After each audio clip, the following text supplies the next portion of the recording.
akasvika ikoko ndokuti ndoedze kuvaenzanisa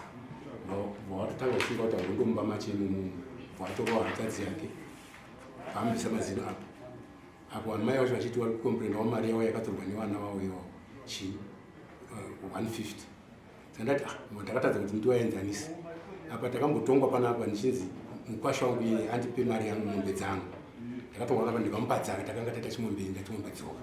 dzake ndakamupa dzangu hapana kana chandakatoa chimomari saka pamusi wacho watanga kurora ndikati achindipai mombe dzangu shungurudze nyikisi kuti nini makadini makarora mai venyavo saka izvozvo vakatofona vachisati kudare kwacho ati toendiko endainodzimise nyaya yavo akatofona kusouth africa kufonera umene panapa umwe wacho ati mufonera izenza handiuyi ikoko anonzani mwana wenyu ari kushungurudza anonzi mauti nyambondo asi mwana wangu uye hanzvadzi ndakatosvika akafuka saki ichiri kuhanzvadzi iriko but iri kushungurudzwa zvisinei unoda kuripirwa nechi ndakuda nokupfuma yangu iyo ichi mombe ndani imi makatonga muchiti mutezero wangu aida 14 ipapo makatonga muchiti anomunosa 6 dzababa 7 yamai saka ndakatopedza ndakatoapa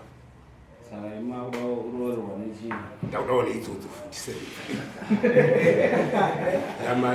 yamai techi 7 dzangu 6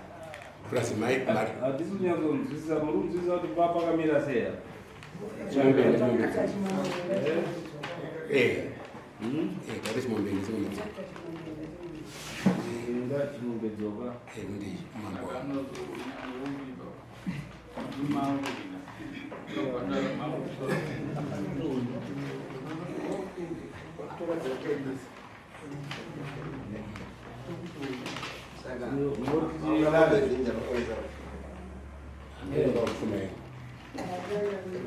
ndaimona hangu baba vaita zvakanaka nekuti havana kuda kupfuudza ndotovaziva kuti takaenderana indakatora kwavo ivo vakatora kwangu saka handifaniri kuda zvakadarikidza kudaita zvandakavapa vangoenda pamwe chete indaona hangu zvakaindinaitoyanguvaita zvakanaka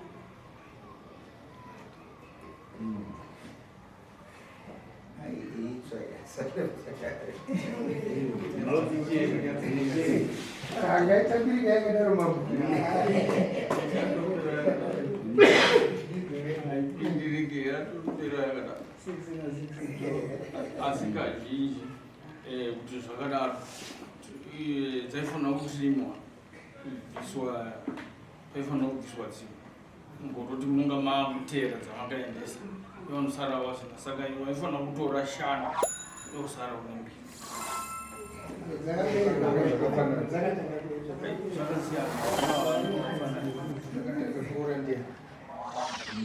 ndiye akatanga kuroora iyo achatanga kuroora anotomubvisa pfumapo so ndakazobva ndatora mwana wake anoita 2 days baya 3 days ndakatoendesa ngombe zvonongadzi akanga ashaika ane mwana ndakaroora akanga ashaika mombe dzake mbatya dzache dzanga dzaita 20 years dzakazotobhuyiwa nemari nemombe dzangu iye ndi akatanga kuroora hanzvadzi yako hana chaakabvisa bva ipapo kusvika muna 76 aroora hanzvadzi yake iwewe unodziva vanhwasiya munhu yani adzimwe ai ndona mwana mukadzi wake mukuru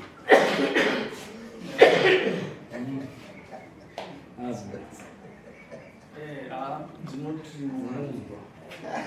akafanana nekwabraham kuwasha wenyu kweza ndizvo izvo kweza akaroora kwabraham iwe ndowazoenda uzoteera ikoko haufaniri kuti uchatiri uwani dzese unofanira kuti uriwatera unofanira kuti zvisaroori ikoko ndiwatera ndinotenda nezvamunotaura saka anofanira kuti abvise mombe nato zikuru wangu ndakati ndikwasha pamambo chacho avahwakutiza nimatavachikumataenza ndiuiko angoona kuti nguvu dzaidzawanda saka dzinofanira kunge dzakadzika ndozvinoita tsika dzedu mari yamai neuyo akabviswa mazino hanzvadzi yawakaroora inobviswa mazino neuya iri yega yega intanga mapurisa yozopedzera pamambo iye akabviswa mazino ndiye anozviaota acharipirwa ega anopuhwa mombe nhatu akabviswa mazino apiwa nhatu oraiti maboa hatibvumiri dzese kuti patsangoita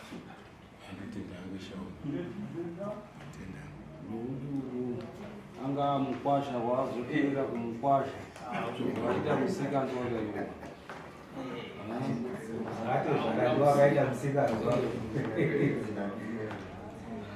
wabhoenda kumba kwemukwasha utatichiwa kutiko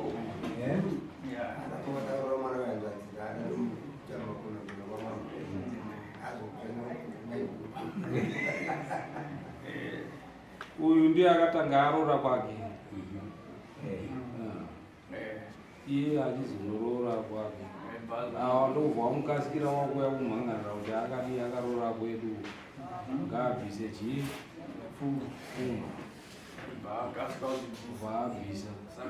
torwa kudo manje pfuma iye hanzvadzi yake yakatanga kurorwa iko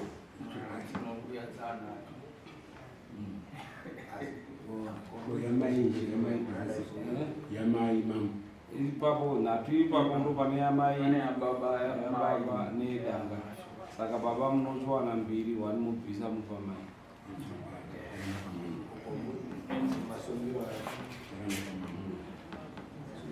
masungiro aripo kusungira hapana chakabvisa nembudzi nhatu